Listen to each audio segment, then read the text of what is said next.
dark, kindle the spark in me.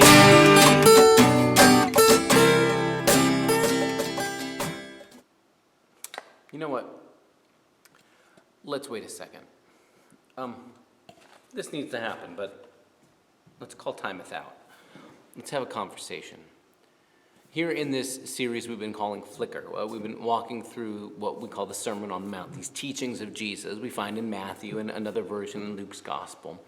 And we talked last time about how there's this section in what we call Matthew chapter 5 where Jesus says, you've heard that it was said this, and he'll usually quote something from the what he called the Bible, the Old Testament or Hebrew Bible, and then he'll say, but I say to you, and he gives his own additional direction, interpretation, and clarification, sometimes really, really sharpening the commandments. And last time, we talked about the first of these. Jesus says, you heard that it was said, you shall not commit murder. That's one of the 10 commandments. But I say to you, anytime you let hatred into your heart, you're already part of the problem. Anytime you insult somebody else, anytime you are wrathful or bitter or cruel toward somebody else, whether or not you take their life, if you're a part of something that is cruel or is hateful towards somebody else, you're part of the problem. And Jesus says you've already broken relationship as if you'd committed murder. That's pretty serious talk, right? But then Jesus goes on to offer some additional positive direction. All right, so what should I do then? Jesus says, so if you find that you are about to bring your offering to God, this would have been like at the temple, for example. If you're about to give your offering, we use offering plates these days, right? If you're about to give your offering, and then you remember that you've got a broken relationship, there's somebody else who's got something against you, you've got a problem with somebody else, hold off. Leave your offering. Hold off. Don't even put it in the plate yet.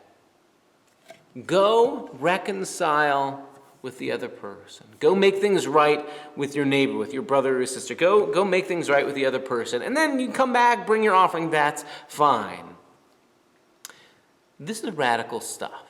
This is radical stuff because basically what Jesus is saying, Jesus, the Messiah, the Son of God, right? Jesus says, sometimes God can wait. God can wait. We religious people, here I am, religious professional here, and our usual message to people is let God be number one in your life. God should be the number one priority. And in some sense, always, my faith in God guides and governs and directs all of everything else I do in my life. At least I hope. That's the goal. That's the dream, right? That's the hope, is let God's presence in your life, let your faith in God guide how you think about everything else in life. And here's Jesus saying, okay, if that's true, you know what? God doesn't actually need your offering as much as you and your neighbor need to make things right. Think about that for a moment. Think about what Jesus is prioritizing. Jesus himself says, if you realize things are out of whack between you and a neighbor, it's more important to make things right between you and the neighbor. That may mean me asking for forgiveness from my neighbor, right? Jesus says, if you remember your neighbor's got something against you, brother or sister has something against you, you be the bold one, you be the brave one, you be the courageous one, and go and make things right. Apologize and make things right. Make reparations where you have to make reparations. You do that first. God can wait. God doesn't need our sacrifices. God doesn't need our offerings. We church folk, we like being able to keep the lights on in our buildings and to do church ministries and things like that. But that's our need. That's not God's.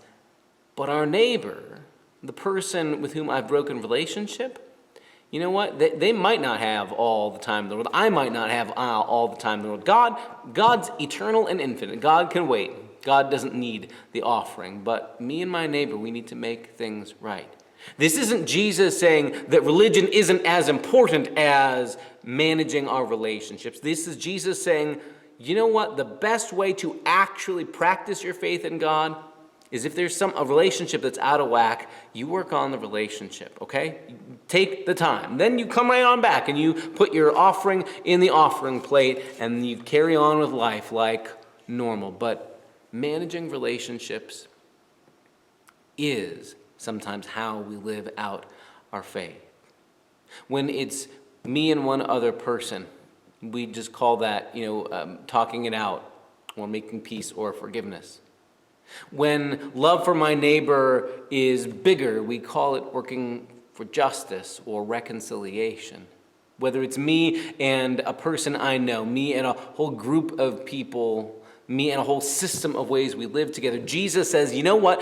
That has to have the priority. That has to come first. God can wait. Other things that are about putting justice back together, putting relationships right, that needs to take priority, Jesus. Jesus himself says.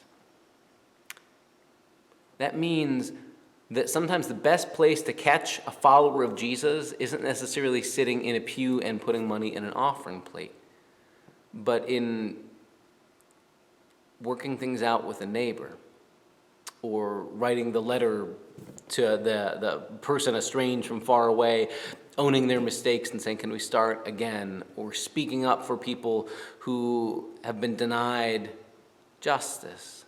Sometimes that's the place you'll spot followers of Jesus. Not because worshiping God or giving our gifts to God or offerings to God is unimportant, but because Jesus wants it to be clear. God doesn't need to be fed by those things. God will be okay. God can wait. We who live in these finite lives, we need to use the moments we have to make things right with one another. And Jesus is convinced that's how you live by your faith. So, maybe what I need to do straight away from here is to take an honest look at the places I've let relationships get out of whack with other people, people I know, people I'm estranged from, people I haven't connected with in a long time, or maybe whole groups of people I've just been in wrong relationship with. Maybe part of what I need to do before I start doing religious-looking things like singing hymns or praying prayers or giving offerings is to go have conversation and own where I've messed up and try and make things right. Join us for more conversation next time on Flicker as we take a look at what Jesus says about following him.